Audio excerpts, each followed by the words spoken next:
Ted Cruz ignited a heated debate by calling arguments for stronger black voter protections a flat-out lie.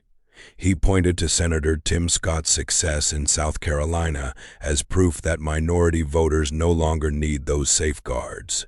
But Senator Mazie Hirono argued the opposite, warning that the proposed SAVE Act could make voting harder for millions of eligible Americans and disproportionately impact minority communities.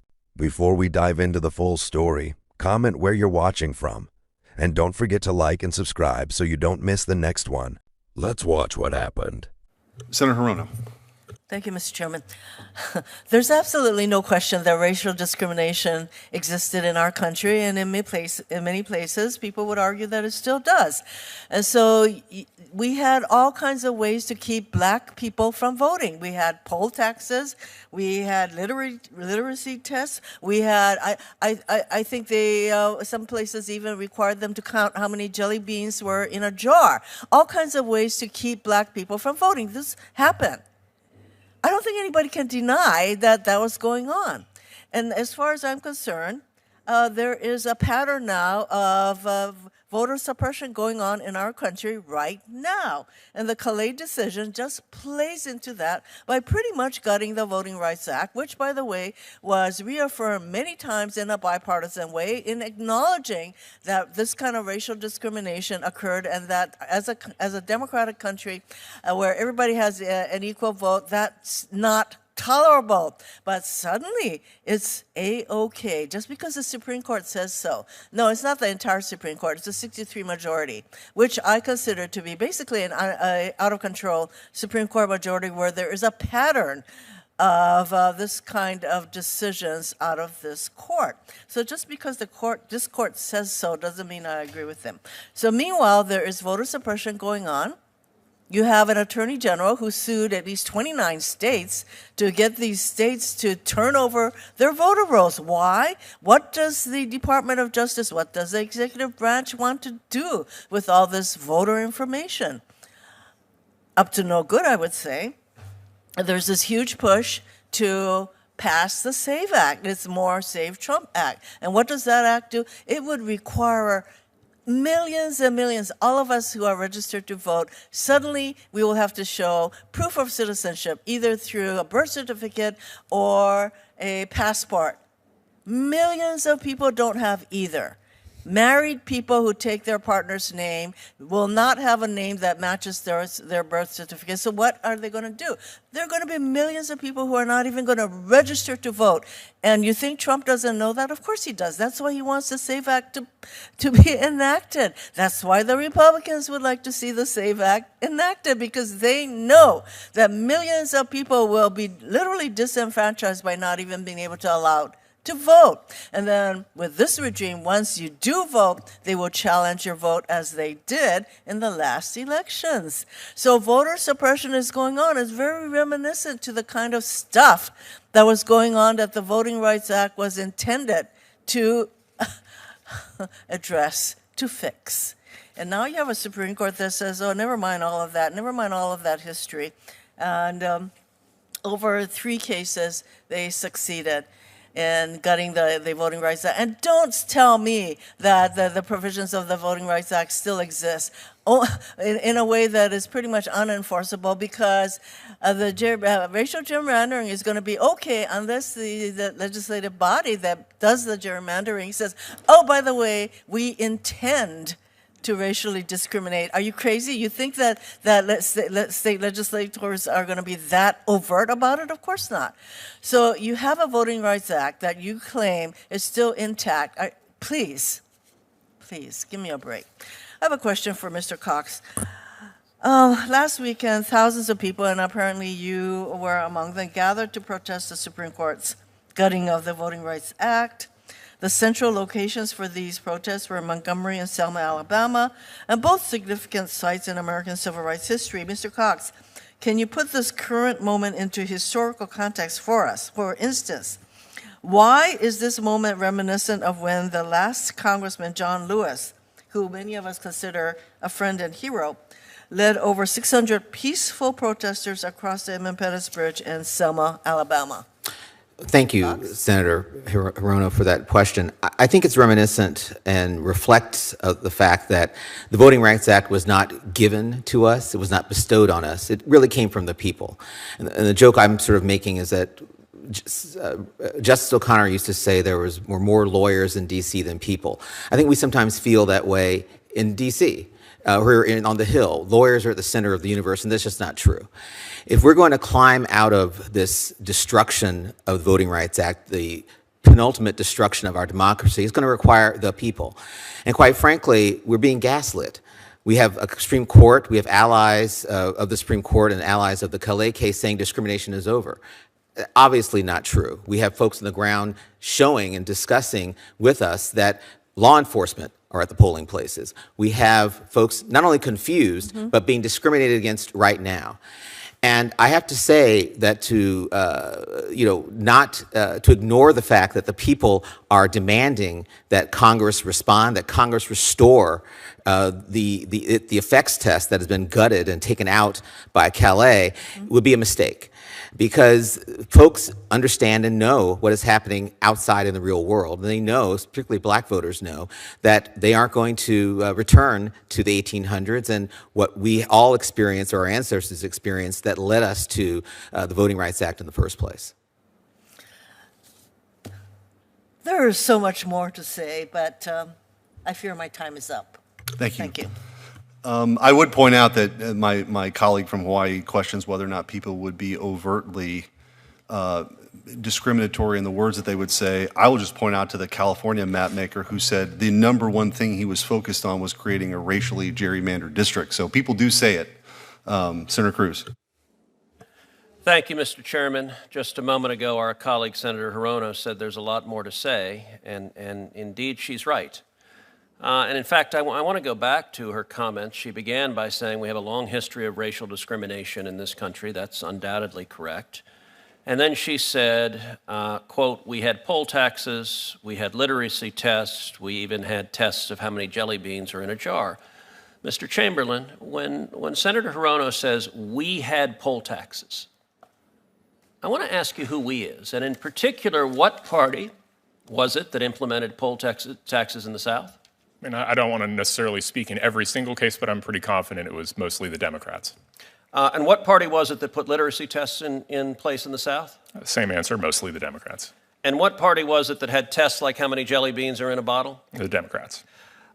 Tell me, what party were the founders of the Ku Klux Klan from? I'm pretty sure that was the Democrats. Indeed. In fact, Nathan Bedford Forrest, the founder of the Klan, was a delegate to the 1860 Democrat National Convention. What party wrote the Jim Crow laws in the South? The Democrats. And so on this side of the aisle were members of the Republican Party. Who was the first Republican president? Abraham Lincoln. The Republican Party was literally founded to oppose slavery. We came into existence because slavery was a grotesque evil, and it was President Lincoln, the first Republican president, who signed the Emancipation Proclamation, who won the Civil War, and that resulted in the freeing of the slaves and the passage of the 13th, 14th, and 15th Amendments. By the way, fast forward to the Civil Rights era. Bull Connor, one of the most noxiously racist politicians. What party was he from? He was a Democrat. The Democrats, for the entire history of their party, have been a party based on racial discrimination. They affirmatively embrace it. They support it. Let me ask you, Mr. Grime, is discriminating based on race consistent with the United States Constitution? No. What does the 14th Amendment say about discrimination based on race? It's prohibited. What does the 15th Amendment say about discriminating based on race, and in particular drawing congressional lines and explicitly discriminating based on race? It's prohibited. Now, the Democrats are fond of telling this story that is, and I wish I could find a kinder way to say it, a flat-out lie. That without discriminating based on race, that no African Americans will be elected, and no Hispanics will be elected. Indeed, there was one fellow online who was a vocal left-wing spokesperson who tweeted out, "If I'm advising anybody to run for president, they sure as hell better have a solution to how you make sure that it's not another 100 years before another black person can represent South Carolina." So that's a typical Democrat statement, that we cannot elect a black person in South Carolina without discriminating based on race. I want to ask you, Mr. Chamberlain, who is the junior senator from South Carolina right now? That would be Tim Scott. And, all right, I'll tell you what I said online. I said, hey, Grok, who is Tim Scott, and why do Democrats think he isn't black?